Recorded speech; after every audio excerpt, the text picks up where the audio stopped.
السلام علیکم ورحمۃ اللہ وبرکاتہ۔ بہت ہی پیارے مسلمان بھائیوں، بہنوں، عزیز اور بیٹیوں، آپ دیکھ رہے ہیں میرے چینل پیام اسلام اور میں غلام مصطفیٰ ہوں۔ درس قرآن کے سلسلہ میں آج کا ہمارا سبق سورۃ المائدہ آیت نمبر 14 پر مشتمل ہے۔ اعوذ باللہ من الشیطان الرجیم، بسم اللہ الرحمن الرحیم۔ وَمِنَ الَّذِينَ قَالُوا إِنَّا نَصَارَىٰ أَخَذْنَا مِيثَاقَهُمْ وَنَسُوا حَظًّا مِّمَّا ذُكِّرُوا بِهِ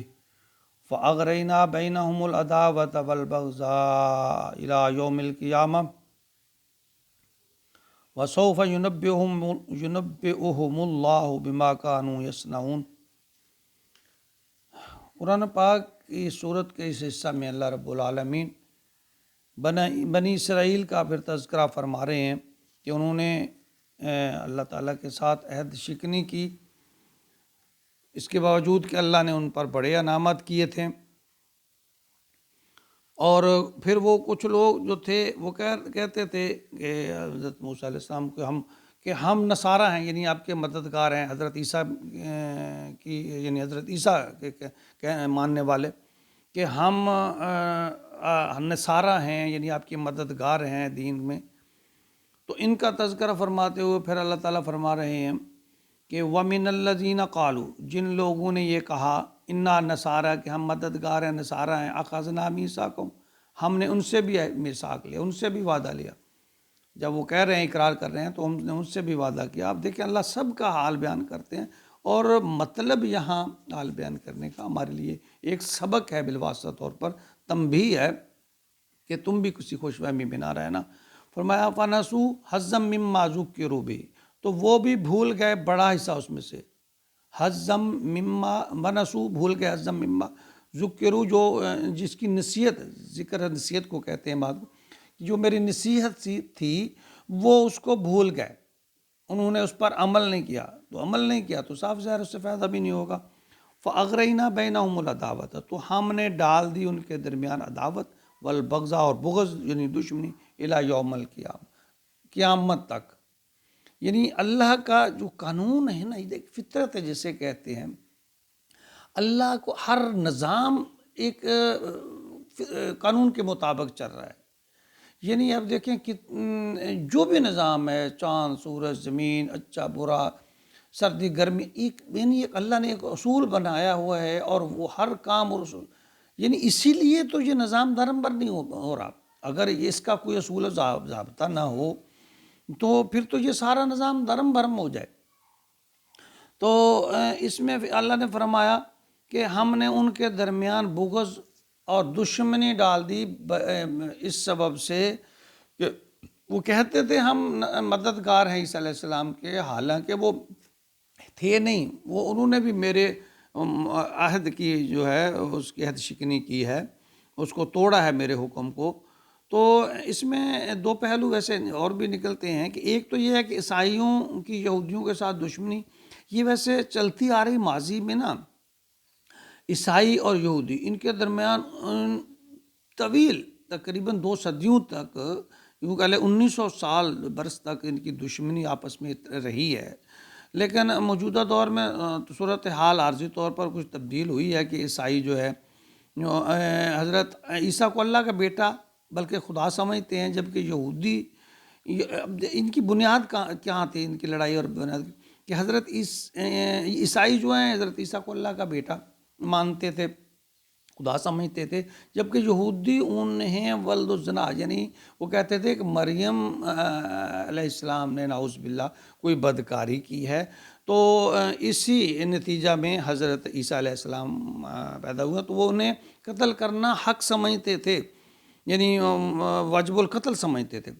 تو یہ بنیادی اختلاف جو ہے نا دونوں مذاہب میں، اب چونکہ مذہب کے پیروکار نہیں رہے، مذہب تو پیچھے چلا گیا، اب تو ذاتی مفادات آ گئے، تو یہ بہت شدید ان کی آپس میں لڑائی رہی۔ اب موجودہ حالات میں تھوڑا سا یہ مسلمانوں سے تھوڑا سا خوف زدہ ہو کر آپس میں ان کا اتحاد ہے۔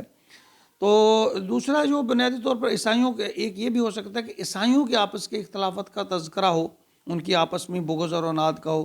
تو اس میں مختلف فرقے ہیں ان کے، اس میں کوئی شک نہیں ہے۔ عیسائیوں کو دو فکرے، پروٹسٹنٹ اور کیتھولک یہ بہت بڑے ہیں، لیکن ان میں اور بھی اس سے بہت زیادہ ان میں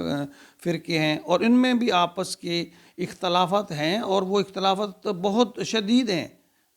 تو اس کا بھی ذکر ہو سکتا ہے۔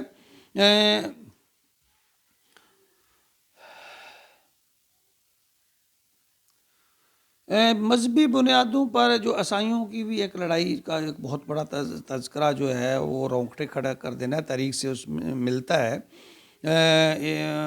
کہ وہ ان کی بہت زیادہ آپس میں اور اس کی ایک جھلک آئرلینڈ کے موجودہ حالات جو ہیں اس کے میں بھی پائی جاتی ہیں کہ عیسائی بھی آپس میں، یہ دونوں صورتیں ہو سکتی ہیں۔ وَسَوْفَ يُنَبِّئُهُمُ اللَّهُ بِمَا كَانُوا يَصْنَعُونَ، اور عنقریب اللہ تعالیٰ جتلاوے گا انہیں جو وہ کرتے ہیں۔ اللہ فرما رہے ہیں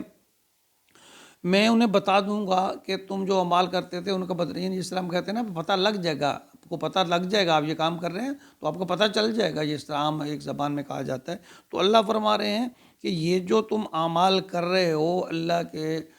حکموں کو نافرمانی کر رہے ہو، انہیں پس پش ڈال رہے ہو، حکم عدولی کر رہے ہو، کفر کر رہے ہو، اللہ فرما رہے ہیں تمہیں پتہ چل جائے گا بہت جلد۔ یعنی مقصد یہ ہے کہ قیامت کا دن آنے والا ہے، اللہ فرما رہے ہیں اس میں تمہارے تمام جتنے انسان اللہ تعالیٰ نے حضرت آدم علیہ السلام سے پیدا کیے اور جو قیامت تک ہوں گے، سب کے اعمال کے لیے اللہ تعالیٰ نے دو فرشتے مقرر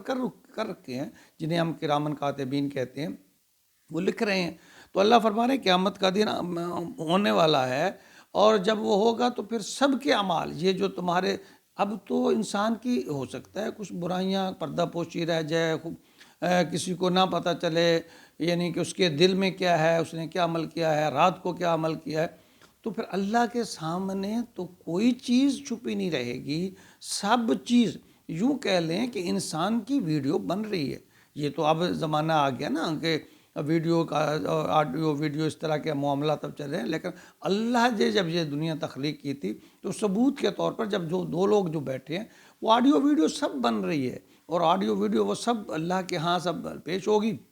تو اللہ فرما رہے ہیں پتہ لگ جائے گا کہ تمہارے جو اعمال ہیں، جو کچھ تم نے کیا ہے، جو تم نے کمایا ہے، وہ تمہیں پتہ چل جائے گا۔ تو اللہ رب العزت